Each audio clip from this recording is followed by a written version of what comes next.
sehat jiwa menurut Undang-Undang Kesehatan Republik Indonesia itu seseorang individu, ya, seseorang manusia itu dapat berkembang secara fisik, mental, spiritual maupun sosial. Jadi fisik itu badannya, mental itu cara berpikir, ya, kemudian spiritual dengan keyakinan yang dianutnya masing-masing, kemudian sosial. Jadi fungsi manusia itu adalah makhluk sosial, jadi bisa bersosialisasi, berkumpul dengan manusia yang lainnya. Ya, kalau itu semuanya tercukupi lah itu dikatakan sehat. Ya, sehat itu tidak hanya sehat fisik saja, tidak hanya sehat mental saja, tapi harus komplit. Itu ya. Kemudian setelah memenuhi itu, seseorang itu mampu menyadari kemampuan diri sendiri. Dengan kondisiku saat ini, aku sebenarnya masih mampu apa ya? Kalau seseorang itu mampu menyadari saat ini aku tuh bisa apa, ya, maksudnya bisa apa itu bisa menggunakan tubuh, pikiran untuk apa? Itu juga salah sehat. Jadi ada orang yang sebenarnya mungkin ada yang berpendidikan dari SD, SMP, SMA, bahkan kuliah, ya, ataupun sudah bekerja, ya. Mungkin dalam satu perkembangannya ternyata mengalami gangguan, sehingga mengalami gangguan juga menyadari kemampuan dirinya, sehingga menyebabkan seseorang itu merasa minder, ya, merasa tidak bisa apa-apa. Padahal sebenarnya dia tuh mampu karena mengalami gangguan atau saat ini mengalami gangguan, jadi seolah-olah merasa tidak punya apa-apa, tidak mampu apa-apa. Nah, jadi itu tugas kita para pendamping itu untuk mendorong, mengingatkan bahwa kamu, ya, masih punya kemampuan. Kemudian seseorang itu juga mampu menghadapi tekanan. Namanya hidup, ya, sehari-hari mesti selalu ada mengalami perubahan, baik perubahan suasana, perubahan cuaca, ketemu orang yang berubah atau orang yang baru, ya, itu juga bisa membuat seseorang itu kaget atau menjadi tertekan gitu ya. Tapi pada saat seseorang itu sehat, maka dia mampu. Oh, mau misalnya belum pernah ketemu biar ngaji, kemudian mau ketemu biar ngaji, takut dulu karena membayangkan nanti biar ngaji gimana, nanti aku bisa enggak ya ngobrol sama biar ngaji, kalau ditanya bisa apa tidak ya. Nah, kalau itu seseorang itu hanya memikirkan saja, sehingga jadi minder untuk tidak mau atau untuk melangkah keluar, sehingga takut menghadapi perubahan itu. Kemudian mampu bekerja secara produktif, ya, dengan kemampuan yang ada, kemudian didorong dari para pendampingnya, keluarganya yang mendampingi ini, ya, harapannya seseorang yang mengalami gangguan ini bisa beraktivitas secara produktif. Produktif itu maksudnya ada tujuannya, ada hasilnya. Misalnya sehari-hari bisa bantu nyapu, bisa bantu sulak-sulak, ngasuh, itu kan berkegiatan produktif, ya. Nah, itu jangan sangka itu ada sesuatu yang kecil. Kalau kita tidak mengalami gangguan memang dianggapnya sepele, tapi pada saat seseorang itu mengalami gangguan itu ada sesuatu yang berat kalau tidak dijelaskan, dikenalkan bahwa ini loh kamu bisa seperti ini. Contohnya seperti itu. Kemudian mampu berkontribusi untuk orang lain. Itu ada tahapan-tahapan. Oke. Kemudian lanjut. Nah, ini macam-macam gangguan jiwa, ya. Jadi dari mulai remaja mungkin dengan lingkungan sekitarnya minder atau menghadapi perubahan dari sekolah, misalnya dari SD naik ke SMP itu kan butuh penyesuaian. Itu pada saat seseorang individu itu tidak mampu menghadapi perbedaan atau penyesuaian yang baru, juga bisa mengalami gangguan. Kemudian ada pikiran-pikiran yang orang mengatakan cilik ati, ya. Jadi cepat mungkin, ya. Jadi kok aku tidak bisa seperti ini, kok aku beda dengan saudaraku, dengan orang lain, ya. Yang ada tuh pikiran terpuruk, merasa rendah diri, akhirnya muncul pikiran-pikiran gejala depresi, sehingga ada pikiran-pikiran yang putus asa, sehingga melakukan tindakan yang bisa membahayakan dirinya sendiri maupun orang lain. Ya, di sini tidak ada ya yang punya pikiran putus asa ya. Setiap ketemu biar mati harus semangat, senyum. Ya. Kemudian gangguan jiwa itu juga bisa disebabkan penggunaan obat-obatan terlarang, narkoba. Ya, jadi kita juga harus mengenali gangguan jiwa itu banyak macam penyebabnya. Jadi penggunaan narkoba itu juga bisa menyebabkan gangguan jiwa. Kemudian ada saudara-saudara kita yang gangguannya sudah berat, sudah lama perjalanan sakitnya, tapi dukungan keluarga kurang. Misalkan keluarga tidak mengetahui bahwa saat ini sudah mulai ada perubahan perilaku tidak seperti biasanya, akhirnya lambat untuk mencari pertolongan, sehingga ada yang misalkan keluar rumah sampai lupa pulang, sampai hilang, ya. Jadi jangan sampai seperti itu. Nah, ini macam-macam. Jadi gangguan jiwa macam-macam. Dan gangguan jiwa itu bukan penyakit yang seru ya, karena didukunkan, diguna-guna orang, tidak. Itu ada kaitannya sama kerja protein di otak. Makanya kan sering kalau saya ketemu dengan Bapak Ibu sekalian ya, bahwa sakit saat ini tuh memang ada kaitannya sama protein di otak, bukan sesuatu yang karena diguna-guna, bukan sesuatu yang karena aku tidak mampu begini, ya. Jadi ada peran otak lah. Makanya dengan adanya karena proses ini kaitannya sama gangguan di otak, maka ditemukanlah obat-obatan yang bisa mendukung perbaikan gangguan tersebut. Makanya bagaimana caranya? Panjenengan semua sebagai pendamping atau counselor ini mendampingi saudara anak semuanya dalam menjalani terapi atau pengobatan. Ya. Kemudian juga gangguan jiwa ada yang namanya di sini ada yang namanya retardasi mental. Retardasi mental itu adalah gangguan yang sudah terjadi sejak awal mula seseorang itu lahir. Ya, jadi memang dari awal itu sudah ada gangguan fungsi di otaknya, mungkin awalnya kejang, sakit-sakitan, ya, sehingga hal tersebut juga mempengaruhi proses tumbuh kembangnya otak, sehingga secara berjalannya waktu di usia remaja, dewasanya mengalami gangguan jiwa. Nah, ini ya penyebab gangguan jiwa, banyak faktornya ya Bu, Bapak. Biologi itu kaitannya sama tadi kerja di otak, protein di otak ya, ada namanya.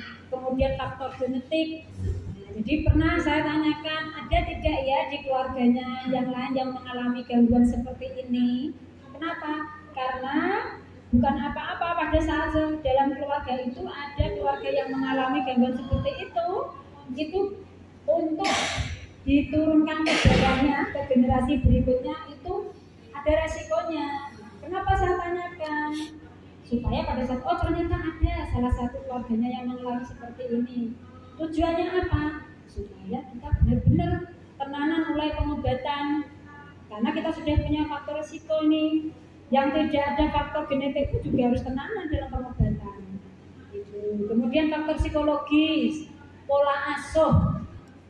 Mungkin dari awal mula perkembangannya pola asuhnya ada ya, pola asuh orang tua yang mungkin otoriter, jadi harus patuh pada ibu bapak, tidak boleh berpendapat lain, misalnya kayak gitu. Kemudian sembarangan boleh ataupun sering mengkritik, itu juga bisa mempengaruhi pola tumbuh kembang mental di kehidupan selanjutnya. Kemudian ada trauma masa lalu, mungkin pernah mengalami suatu tindakan kekerasan atau pelecehan seksual atau trauma-trauma di masa lalu, sekolah dibully ya seperti itu juga bisa mengganggu dalam kesehatan mental. Kemudian faktor sosial, budayanya di lingkungan misalnya di lingkungan panjenengan, ternyata di lingkungan tersebut itu mendukung kalau ada orang sakit itu dibantu, misalkan ini kok kayaknya mengalami perubahan dan tidak biasanya mau keluar, ini kok tidak mau keluar rumah karena keterbatasan pemahaman orang tua, artinya ada lingkungan yang paham ini kayaknya mengalami suatu gangguan, diajak untuk segera berobat ke ahlinya. Kalau ada lingkungan yang mendukung itu juga sangat mendukung perbaikan PM di sini maupun orang dengan gangguan. Lanjut. Ya, ini penanganannya ya. Penanganannya itu bisa dengan pengobatan ya, karena memang ada faktor di otak yang berperan. Jadi pengobatan, minum obat, ataupun ada terapi kejang listrik yang mungkin pernah dirawat di Semarang, ada itu juga salah satu jenis pengobatan ya. Kemudian terapi psikologis, konseling mungkin seperti ini, atau psikoterapi ya. Psikoterapi itu contohnya, jadi terapi itu dengan menterapi bagaimana sih pola hidup sehari-hari. Oh, ternyata ada yang perlu dibenahi. Itu juga salah satu bentuk terapi ya. Kemudian terapi sosial, terapi kerja. Jadi saudara-saudara di sini pada saat sudah menjalani pengobatan, sudah lebih tenang. Terapi kerja itu juga salah satu bentuk terapi ya, dengan mengikut sertakan dalam pekerjaan, melakukan aktivitas yang bertujuan itu salah satu bentuk terapi pengobatan, jadi lebih sehat gitu ya. Oke, lanjut. Nah, lanjut aja Mbak. Oke, kenapa keluarga yang difokuskan, kenapa keluarga ya? Kenapa? Satu, karena para PM ini, orang dengan gangguan ini tinggalnya dengan keluarga, waktunya akan lebih banyak dengan keluarga, bukan dengan dokter, bukan dengan para petugas di sini ya. Jadi pentingnya fungsi keluarga ada di sini ya. Kemudian keluarga itulah yang paling tahu mengenai kondisi pasien. Oh, kalau seperti ini tuh dia akan kambuh. Oh, seperti ini tuh ada perbaikan ya. Kemudian pasien tidak perlu beradaptasi dengan orang baru.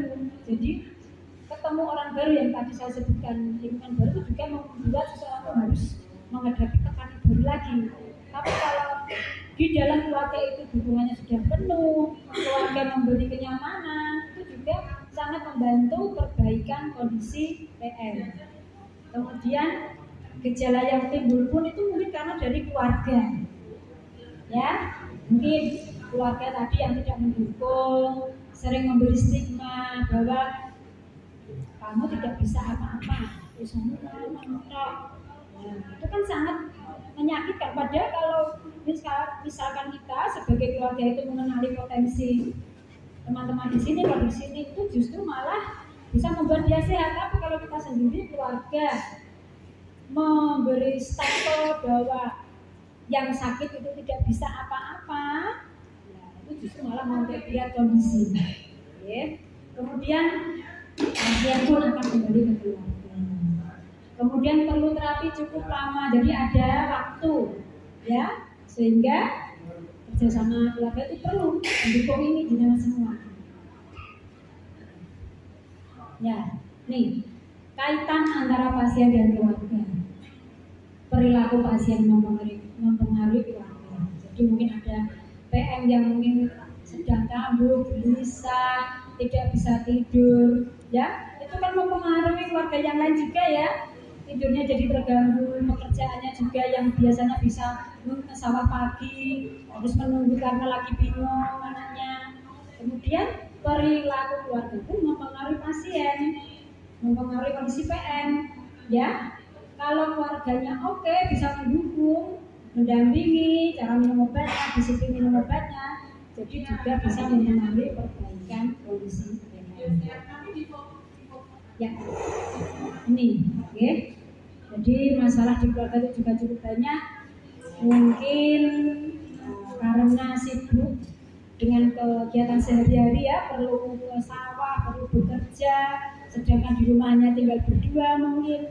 Jadi PM ini harus tinggal di rumah sendiri. Itu kan masalah. Gimana nih cara mendampingi dia harus berkegiatan sehari-hari? Satu. Kemudian biaya pengobatan, mungkin pengobatan ditanggung BPJS, tapi mungkin jarak tempuh untuk datang ke rumah sakit atau ke fasilitas kesehatan itu juga perlu biaya. Kadang-kadang tuh hal seperti itu juga mempengaruhi. Kemudian jenuh. Ini pengobatan sudah lama, tapi kok masih begini perkembangannya. Jadi kalau jenuhnya muncul itu kan juga mempengaruhi ya ke semangatan dari Bapak Ibu pendamping. Oke, lanjut. Ya, bagaimana peran keluarga agar perawatan pasien gangguan jiwa lebih baik? Jadi kenali sakitnya. Oh, keluhannya mau muncul itu seperti lo tanda-tandanya. Nah, jadi kalau mulai muncul segera ya mungkin menenangkan yang lagi kamu. Ayo, ini kamu perlu istirahat dulu. Ini kamu merasakan apa? Sampaikan ke ibu, sampaikan ke bapak. Ya. Kemudian kalau memang berat sekali yang muncul bawa ke mungkin ke fasilitas kesehatan, kontrol ulang, ke poli jiwa ataupun ke IGD. Kemudian motivasi PM ini untuk 5B apa sih 5B ini satu ya, berbicara, jadi komunikasi. Komunikasi apa yang dirasakan, apa yang sudah dipikirkan, sampaikan ke keluarga deh, Bapak Ibu semua ya, supaya tidak hanya diminum saja. Kemudian tetap berobat, minum obat, bekerja aktif, bersosialisasi, jangan sering menyendiri, mengurung diri ya. Jadi harus tetap beraktivitas juga.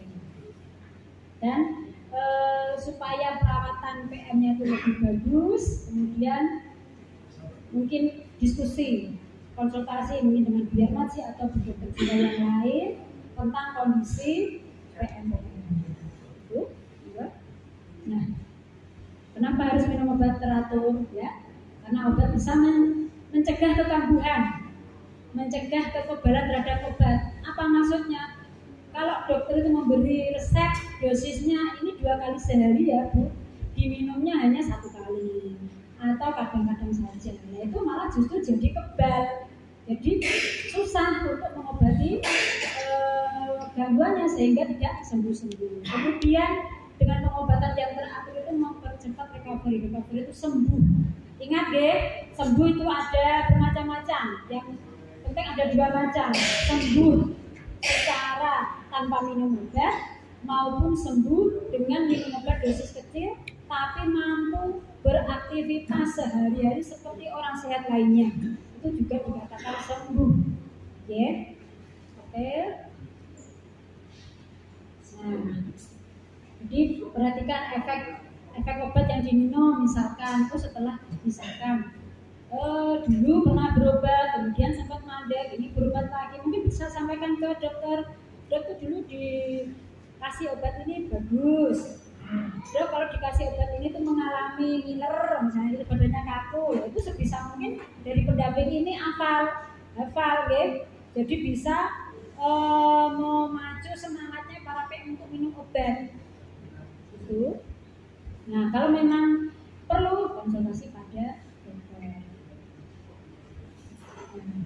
Gimana kalau pasien ya, bicara tetap tenang ya, jenengan semua yang mendampingi jangan ikut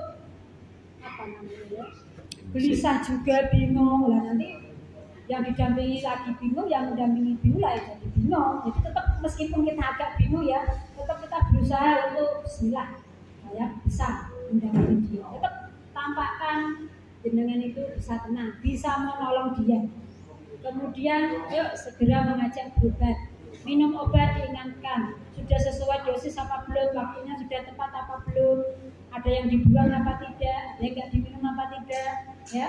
Kemudian membantu memonitor gejala. Nanti kalau gejalanya ini yang muncul sudah mulai susah tidur ya, segera sampaikan ya. Jam tidur, pola tidur juga harus tetap ajak ya. Jadi saya selalu mengingatkan kepada Bapak Ibu semua, jam tidur itu mempengaruhi kesehatan mental. Ya, karena kita itu semua manusia itu butuh tidur malam hari ya. Jadi jam 9 malam tidur ya.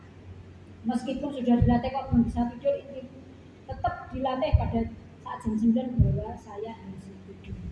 Jadi badannya diatur supaya tetap bisa terkondisi seperti itu. Oke. Kemudian membantu rawat inap bila perlu. Ini sering ya, misalkan ada PM yang sedang kambuh, tapi kadang-kala namanya orang Jawa itu kadang-kadang saya menunggu dulu ya, ini sesuai geblaknya apa enggak. Nah, itu nanti malah memperlambat penanganan pada saat muncul gejala akut ya, itu ya. Oke. Nah, pasien mungkin yang baru sembuh, tanyakan apa yang dibutuhkan. Latih untuk tetap berkomunikasi apa yang dirasakan saat ini, bagaimana, apakah sudah ada yang dirasakan lebih baik dibanding yang kemarin ya. Libatkan PM dengan kegiatan sehari-hari, ajak untuk beraktivitas sesuai kemampuan saat ini ya. Kemudian fokusnya pada perbaikan, bukan masalah perilakunya, tapi yang ini sekarang sudah membaik, sudah bisa tidur ya, tidur dulu supaya harapannya setelah bangun tidur seger. Jangan yang dok ini kok masih bicara sendiri, mas. Ya memang karena halusinasi ya, mendengar suara bisikan kemudian disauri itu memang butuh proses. Jadi kita bukan hanya fokusnya ke situ saja, tapi ternyata meskipun kadang masih mendengar suara bisikan, dia itu sudah bisa loh dok, misalnya disuruh misalnya belanja ke orang sebelah, bisa ngerapitnya tempat tidur, bisa banyak misah-misah dulu. Itu kan suatu perbaikan, fokusnya kepada hal-hal yang sudah bisa dilakukan. Kemudian membantu bila mengalami kesulitan. Jadi komunikasi panjenengan itu sangat diperlukan ya. Membantu pasien untuk tetap sembuh dengan cara mengingatkan, mengajak kontrol, minum obat sesuai jamnya ya, mengurangi pencetus. Dieleng-eleng, biasanya tuh kalau ada seperti ini tuh membuat dia kambuh, itu dieleng-eleng. Jadi sementara waktu untuk hal-hal yang membuat PM kambuh itu dijauhkan dulu, diminimalisir ya. Kemudian tetap berpola perilaku hidup sehat, makan teratur, aktivitas teratur, tidur teratur, sosialisasi dengan lingkungan juga harus teratur. Membantu bila ada menghadapi masalah. Kemudian mengurangi konflik, kadang tuh itu ada suatu PR dari para PM yang mungkin tidak selesai ya, mendampingi para PM ini, tugas dari para pendamping ini untuk yang orang dikatakan harus sabar. Mungkin sabar nggak usah disuruh sabar ya. Mungkin bapak ibu semua itu nggak usah disuruh sabar, karena kesabarannya sudah begini. Mendampingi keluarga yang sakit itu tidak mudah, tapi tetap diri panjenengan semua ini juga harus sehat ya. Kayaknya kok aku lelah, misalnya aku capek dampingi diri ya, mungkin bisa meminta bantuan keluarga yang lain, jenengan mungkin butuh istirahat dulu, tidak apa-apa. Karena untuk mendampingi PM itu juga harus dibutuhkan fisik yang sehat juga, mental yang sehat juga. Jadi tidak sampai muncul konflik karena kita sendiri sudah capek. Kemudian mengenali tanda-tanda yang tadi saya sebutkan. Oke, lanjut. Nah, ini ya, penting untuk panjenengan semua pendamping ini tetap merawat diri sendiri, merawat baik fisiknya maupun mentalnya. Ya, oke, lanjut. Nah, caranya beradaptasi dengan situasi, kemudian jaga kesehatan, ya, atasi stres, ya, tetap membina hubungan yang baik dengan keluarga yang lain dan dengan para PM. Dan kalau memang tidak mampu, jenengan merasa sudah sangat lelah, bisa konsultasi ke ahli. Oke? Ya. Menghadapi stigma. Stigma itu apa sih? Stigma itu cap, guys, stempel bahwa tadi yang saya sebutkan dari awal. Orang yang berubah di poli jiwa itu mesti mengalami GILA. Nah itu loh. Ya itu stigma itu namanya ya. Stigma itu stempel yang diberikan kepada seseorang yang sakit, yang memang sedang mengalami gangguan jiwa, dianggap seperti ini. Itu jenengan keluarga sendiri, pendamping keluarga yang dimulai dari jenengan. Jangan sampai kita sendiri yang mendampingi ini juga memberi stigma atau memberi cap yang negatif kepada keluarga jenengan yang sakit. Informasi, tanya ke biar masih atau ke fasilitas mungkin di bidang perawat di sekitar jenengan. Kemudian tetap aja untuk bergaul dengan keluarga yang lain, ya. Oke, lanjut. Nah, mari atasi gejala dan mulai kondisi. Itu mungkin dari saya itu, monggo kalau mau ada yang mau ditanyakan. Terima kasih. Assalamualaikum warahmatullahi wabarakatuh.